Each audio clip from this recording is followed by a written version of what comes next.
Hey guys, welcome to the review and results show for the January 10th, 2023 edition of AEW Dark. My name is Dan, and I'm going to let you guys know that I review each and every AEW show. That's everything from Dark Elevation to all of their pay-per-views. So if you missed the show and you want a quick recap, or you watched it and you want to have a place to talk all things AEW, you can do so right here. I will be putting out these reviews the day after the show at noon Eastern time, so if that's something you're interested in, please go right below this video, click that like button, the subscribe button, and ring the notification bell, because not only does that make sure that you see each and every review that I do, but it also helps others to find my channel. And without any further ado, let's get into the review. Dark kicked off with Juice Robinson taking on Travis Williams. This is Travis Williams' first match in AEW.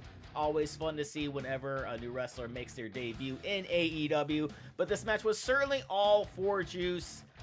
He had a great helicopter spin to start the match. I always love seeing one of those. Travis did get a flurry of offense here. Got in a lot more offense than I thought he was going to. But ultimately, though, he does fall to Juice, who gives an inverted falling DDT for the win. Good start for Juice for the new year, and a great showing from Travis in the loss. Up next, we had Ruby Soho and Willow Nightingale taking on Sakura and Diamante. And it's always great to see Diamante on my screen wrestling in AEW. She's not signed now. I really have no idea why she isn't. She'd be a great asset to any women's division. But nevertheless, this match was to show how well Ruby and Willow work together, especially in an environment where they wrestled a lot on the outside, which I did like, because their match on Friday is going to be a street fight where you're going to be fighting literally all over the arena probably, but mostly outside of the ring, which was good to see. This was a nice little sneak peek, which is something Excalibur actually brought up on commentary. I did love the finishing sequence here where Diamante looked like she had a Ruby dead to rights on a chair. Willow comes in for the save, knocks her into the ring. Ruby wins with Destination Unknown, with a pretty decent match all around. Kudos to everybody involved here. This was fun. After that, it was Steve Migs versus Jake Hager, and I absolutely love this entrance because it said a nice little thing of Jake Hager with his hat. I love how he loves his hat so much that it's part of his entrance now. It's great. I love it. Steve making his debut, another debut here, which is awesome. Played with fire a bit too much with messing with Jake's hat. Ended up angering Jake, and you don't want to anger Jake Hager, because as soon as he put it on, he absolutely destroyed him with, well, I guess it was a clothesline, a big freaking clothesline. Nothing else to really say about this one. It was pretty quick. If you like what Hager's doing in general, you'll love this match. Then we had the Voros twins taking on Big Bill and Lee Moriarty of The Firm.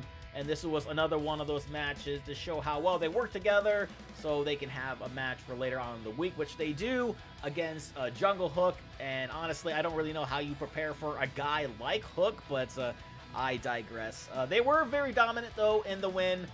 Big Bill throwing around everybody with ease. You had Lee Moriarty. Just, the offense is just so quick and so just in your face. I absolutely love it. The ending sequence was pretty good as well. You had Big Bill holding one of the Voros twins in the air for a choke slam just to get the other Voros twin in place, so one can get choke slammed onto another. Very nice, very good. That's the way they got the win here. And he even had Stokely in on it afterwards, as Big Bill was sort of holding them both in a headlock. Really great visual. Very excited to see how their match on Wednesday goes. We then had Backstage where Lexi Nair is standing with Juice Robinson. Juice really pumped after his big win there, calling the guy a little ham and egger. That line will always make me laugh. And then we have Dark Order coming in, trying to join in on the fun, trying to get Juice Robinson to prove how rock hard he is for the Dark Order. Yes, I did just say that. But Juice wasn't having it, insults them on the way out, says he's Bullet Club for life. I do hope, though, that the Dark Order continue to do this, because they did say now it's time to go back to the drawing board. I hope they continue to do this on Dark or Dark Elevation every single week, because I remember they really did that a lot during the initial forming of the Dark Order, and I hope this is something they can sort of do, because they have a lot of fun doing it seems like, and I certainly enjoy it. Back in the ring, we have Teal, Piper, and Kel taking on Anna JAS and Melo. And yup, if you see that Piper name and you're thinking, is that any relation? Yup, that is Rowdy Piper's daughter. She got a hell of a pop. This seems like an easy slam dunk of a signing for me, if they can get her, not only for just her name value, because she can absolutely go in the ring.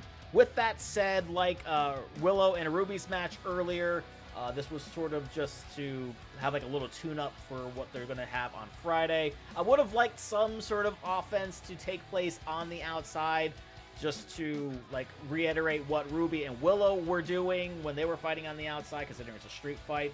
But Excalibur did remind us that they were in a big street fight a year ago, so they can definitely go. It would just be nice to see like a little bit of a reminder, a little bit of a taste of what we have in store for their match on Friday.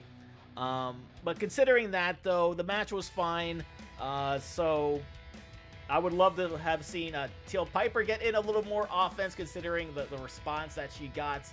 But maybe in the future, maybe we'll see her in AEW at some point. After that, we had Ethan Page, Matt Hardy, and Isiah Kassidy versus Judas, Icarus, what a name that is, Sebastian Wolfe, and Caleb Teninty. I do apologize if I'm mispronouncing that. I just heard it, and I think that's how you do it. I do love them continuing this story on back-to-back shows. We saw them originally team up, all three of them anyway, on Dark Elevation. So if you missed that review, go check out to see what I have to say about it, because this is pretty much the same as what happened there.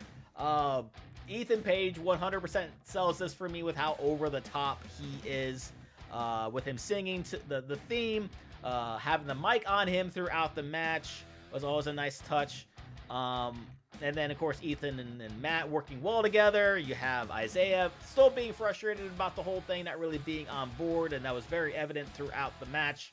And the match ends basically the same way as it did on Dark Elevation, with Ethan tagging himself in and hitting the Twist of Fate, or what like he likes to call the Twist of Page, for the win.